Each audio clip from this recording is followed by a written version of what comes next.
Hey everybody, we're going to talk about the TPP and the leaked documents regarding copyright infringements and internet usage and stuff like that, where it's also going to take us into net neutrality. I'm going to try to keep it as short as possible. I am going to not. I'm not going to make this exhaustive. I'm just going to point out a few points to you. You guys can read the document for yourself and see exactly what I'm talking about.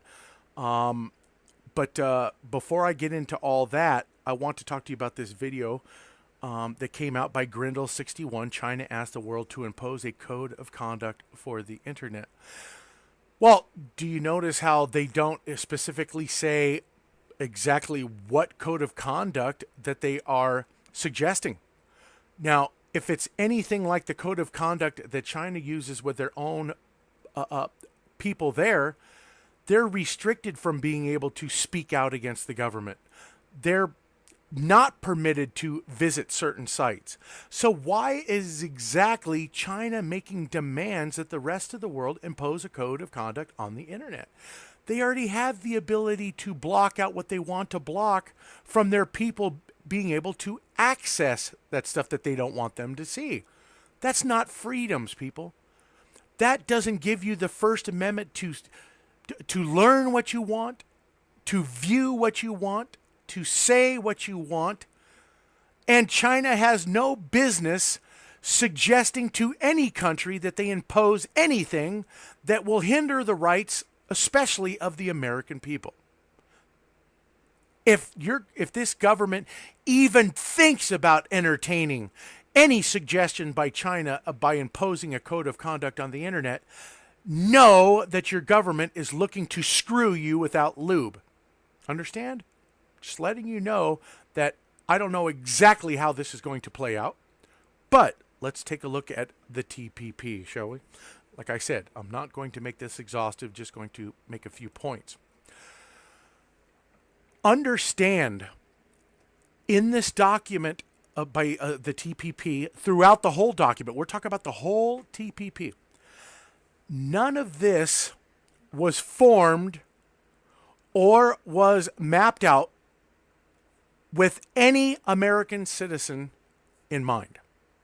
And I mean by this is that it appears that all of this was structured around the input of corporations, pharmaceutical corporations.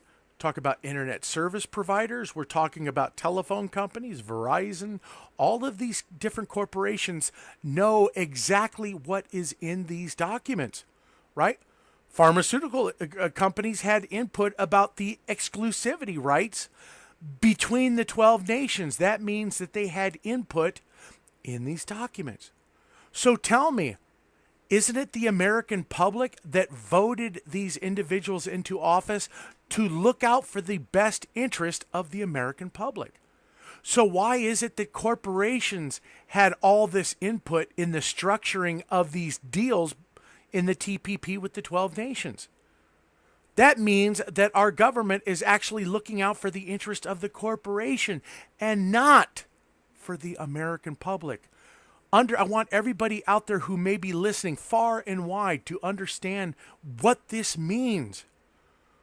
Okay? I will get into corporations here in a minute, but understand, how does the net neutrality play into all this? In the structuring of the TPP, it is being being mapped out that all of these countries form some kind of administrative procedures, legal protections, legal procedures to deal with remedies and complaints and any of these countries or its people that may make a claim against somebody in another country. And who is going to be dealing with those claims and remedies and complaints? Well, that's the FCC. That's why your net neutrality was passed. They have different ways that they can punish you for violating what is in this TPP. Now, you can be fined. There are criminal procedures that could be brought against you if you willfully and knowingly do something that violates any of the rules that are in the TPP, willfully and knowingly. Now, you may be able to argue that you didn't understand, exactly what was laid out in the rules here. But anyway, let's move on. In order to provide adequate legal protection and effective legal remedies against the circumvention of effective technological measures that authors, performers, and producers of phonograms use in connection with the exercise of their rights, and that restrict unauthorized act in respect to their works, performance, phonograms, each party shall provide that any person who knowingly or having reasonably grounds to know circumvents without authority, blah, blah, blah, go down the line. I told you it's not going to be exhaustive. But basically, all these countries are going to have to set up, just like they did with net neutrality.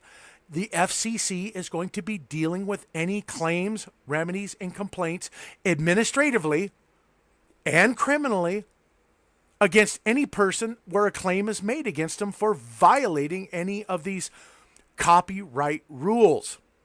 Okay, so you following me so far? So what does that have to do with YouTube personalities making videos? Okay, well, again, not only are like companies like Verizon and AT&T and other companies involved in the structuring of this TPP agreement, as well as pharmaceutical companies, but also media conglomerates. Now, as you can see, that there's no longer going to be allowed where people will get to use an article like, let's say, CNN or Reuters or some of these other ones, because their pages are copyrighted, right? So now when you go to present a video and you're using the dialogue or using the page in your presentation, you can't do it, right?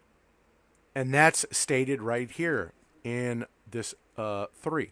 Knowingly distributes, imports for distribution, broadcasts, communicates, or makes available to the public copies of works.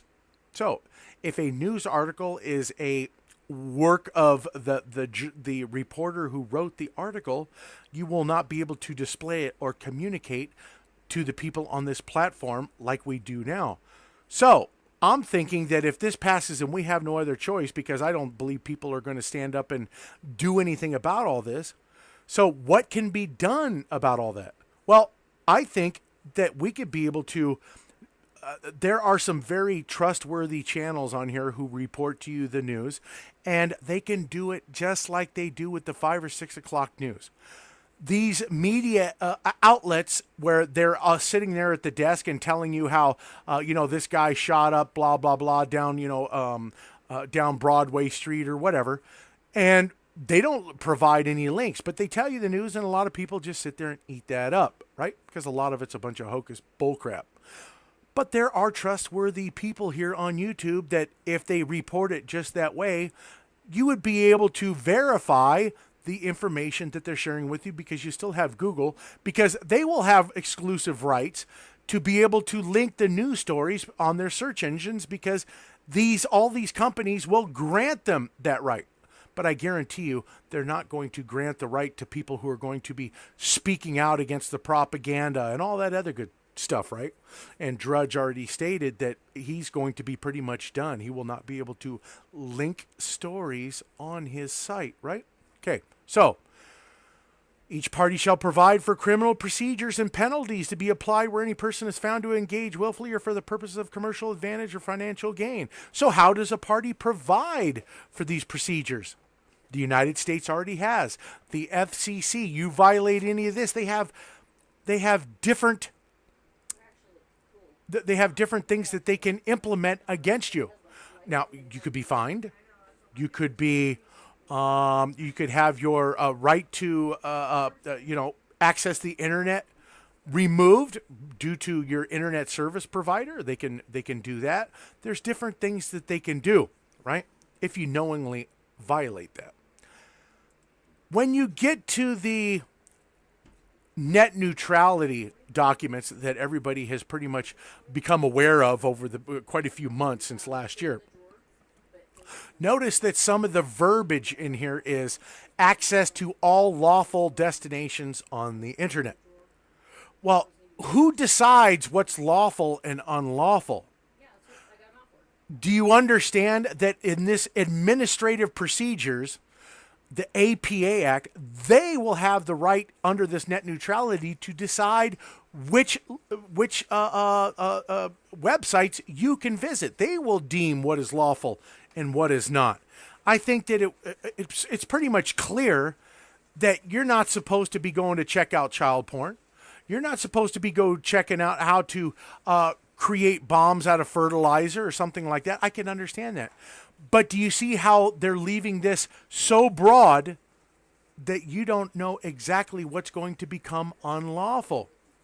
So are they going to make it impossible for you to access websites that they don't want you to? Or are you going to be penalized for visiting websites that you don't even know are lawful or unlawful? Do you see how this is kind of left me in like, I don't know how they're going to proceed with this, right? So what does that mean for individuals that use internet cafes and use like the Wi-Fi at like McDonald's or something like that? And the internet service provider is supposed to be the one who deals with these issues at the behest of the FCC, which all they're doing is they are, hold on one second, they are enforcing the rules as they are displayed to us in these TPP documents and the net neutrality, right? Well, could it be possible, as they stated, that people will have to have an ID to be able to access the internet? And if there is any activity that they deem unlawful or that violates any of their rules, that your ID will no longer be able to access the internet. They can terminate your ability to do so. Do you see what I'm talking about? Because anybody could go just to any internet cafe and start, accessing the internet and doing whatever they want, and we wouldn't have to be sitting at our home and having our internet come back to us. Do you understand what I'm saying? So I guarantee you they're going to be doing something about that. So now, one thing that you have to understand when they structure the verbiage in a lot of these documents where they say such as but not limited to and inter alia. Inter alia means among other things. And I throughout this whole document, this is repeatedly stated, inter alia, among other things, among other things. But they don't tell you what these other things really are, so they're kind of leaving that general, and I don't like that because later on it could come up and say, well, we did say inter alia, among other things, so that is included in the rules of the documents or the rules of the, the agreement of the TPP, and also the such as but not limited to. So the criticism and comment here that they're showing you. So what they're trying to express to you is that you still have the right under the First Amendment to criticize and to make comments, and also that you can still report the news. Now, you may, as I think I stated earlier, I can't remember, that we could do it just like the 5 and 6 o'clock news does on the TV. We may not be able to share their articles and read it straight to you in a video presentation, but we can do it like that. And all you have to do is go to your trustworthy YouTube channels that you trust that is going to relate the news to you as it's what it is. And then you can go to Bing or Google or whichever search engine that you choose, and you can verify whether the report that you heard is absolutely accurate, right? So I think that they're trying to hinder us or prevent us with these rules from being able to share the links and the stories that we would be normally using. That's what Drudge was trying to warn us about. So now everybody, I want you to listen up close to what I'm trying to tell you. Throughout this whole document of the TPP that I've seen so far, all of these corporations have been involved in structuring with the government exactly what is laid out in these plans, in the agreement, everything that's involved in the TPP. Multiple corporations had input.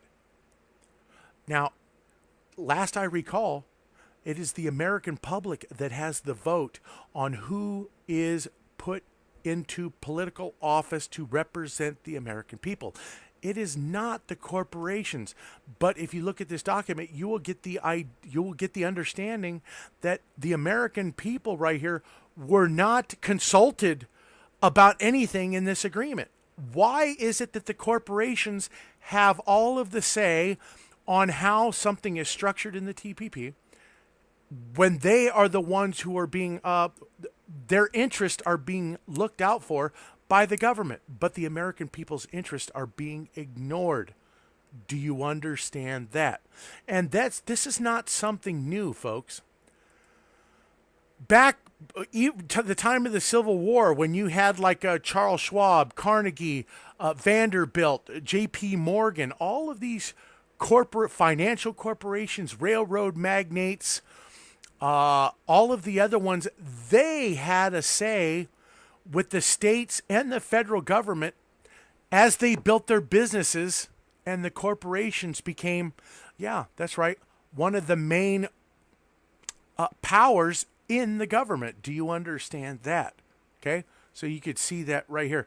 When they created corporations, they influenced legislation at the local, state, and federal levels as they built businesses that span multiple states and communities. So it is their influence in the TPP and not the American public. Do you understand that? This means that everything in this TPP is to the detriment of the American public, but is in the best interest of the corporation. Why would the TPP be blocked from view of the American public when it is corporations that they are the ones who know everything that's in this TPP agreement, because they were not only consulted, but they are the power behind this agreement? Okay? I hope that is well understood. The legal maxim of law is that a corporation is also a person, according to the U.S. Constitution, where they have the ability to sue and be sued just like a natural person. And, of course, there was a court ruling back in 2010 of the Supreme Court. Was it Citizens United or something like that? I can't remember. Where it appears that a corporation has far more rights as a person than does a citizen person of the United States. And we can see that because corporations were the ones who were involved in structuring of the TPP agreement with these other nations. So why is everything that is in there a detriment to the American public? It's crazy. How is it that the American public, who is the one who has the power to put these people into office, yet these people do not look out for the best interest of the people whatsoever? When are the people going to say enough is enough? We are going to remove you out of office, and we're going to put somebody in there who's going to be looking out for the interest of the American people. But of course, the big corporations complain about, well, we want to be able to give, as much money as we want to some of these, politicians as they're running for office, so that these people will have to bow down to the demands of the big corporations, pharmaceutical, communications, Verizon, AT&T, so on and so forth, oil, internet service providers, all of that. I hope you guys understand that. So just so you see here, inter alia means among other things. For example, or including. So as I stated there, I wanted to show you exactly what that word means, or what the Latin phrase means. Last thing, okay? So you understand that the net neutrality was laid down to the American public first. So the FCC is going to be in charge of basically any remedies and any prosecutions or dealing with any claims against American citizens for violating any of these rules, copyright infringements, anything like that. That's why that net neutrality was set up. Now you understand why they did it, and you know that if that was pushed through with ease, and it was, then I guarantee you they did it because they knew that this TPP is going to pass, and there is nobody going to stand in their way because it's all mapped out. It's all planned out. The corporations run the United States. This is a corporate government. This is not something that the American people set up. We didn't set it up to be like this, but we've allowed it to happen. Understand, under the 14th Amendment, and not a lot of people even read this and understand exactly what it says. The 14th Amendment addresses many aspects of citizenship and the rights of citizens. Okay? Section 1. All persons born or naturalized in the United States are citizens of the United States. Right? Well, that's not what the section says. All persons born or naturalized in the United States and subject to the jurisdiction thereof are citizens of the United States. So how is a person who is born in the United States, how is it possible that he could not be a subject to the jurisdiction thereof? There you go with your parent inputting your birth certificate into the records, making you a citizen unwittingly. I do believe that if everybody stood up and demanded that we were no longer under the jurisdiction of the federal government, what could they do? Could they impose any of these rules or sanctions against an American public who demands to no longer be a subject? That's what you are. You are a subject. That's what the kings called their the people. You're the subjects. You're my subjects. I'm the king. This government is not a kingship, everybody. This government was put into its office by the American people, and it's going to take the American people to take them out. All of this right here has been put into place to destroy what we had as America. But that's been gone long ago. Understand that. That has been destroyed long ago. Now the only thing that we can do is all come together and do something about it. But what can you do if all the people cannot see what is going on right in front of their face? All right. So I just wanted to share that with you. Sorry it took so long.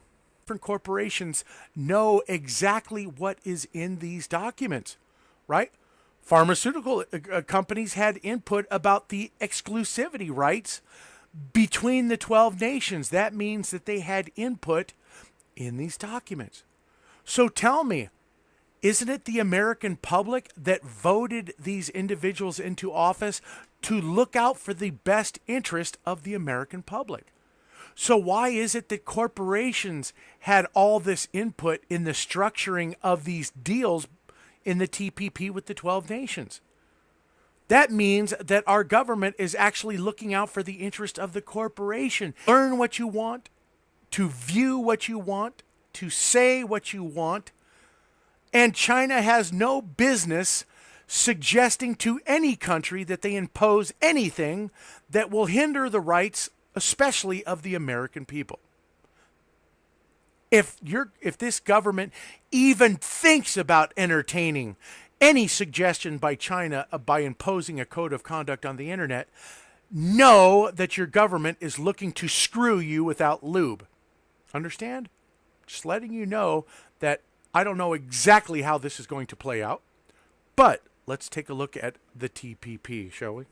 Like I said, I'm not going to make exactly what code of conduct that they are suggesting. Now, if it's anything like the code of conduct that China uses with their own people there, they're restricted from being able to speak out against the government. They're not permitted to visit certain sites. So why is exactly China making demands that the rest of the world impose a code of conduct on the internet? They already have the ability to block out what they want to block from their people being able to access that stuff that they don't want them to see. That's not freedoms, people. That doesn't give you the First Amendment to look. Hey everybody, we're going to talk about the TPP and the leaked documents regarding copyright infringements and internet usage and stuff like that, where it's also going to take us into net neutrality. I'm going to try to keep it as short as possible. I am going to not I'm not going to make this exhaustive. I'm just going to point out a few points to you. You guys can read the document for yourself and see exactly what I'm talking about. But before I get into all that, I want to talk to you about this video that came out by Grindle61. China asked the world to impose a code of conduct for the internet. Well, do you notice how they don't specifically say it's exhaustive, just going to make a few points. Understand, in this document by the TPP, throughout the whole document, we're talking about the whole TPP, none of this was formed or was mapped out with any American citizen in mind. And I mean by this is that it appears that all of this was structured around the input of corporations, pharmaceutical corporations. Talk about internet service providers. We're talking about telephone companies, Verizon, all of these different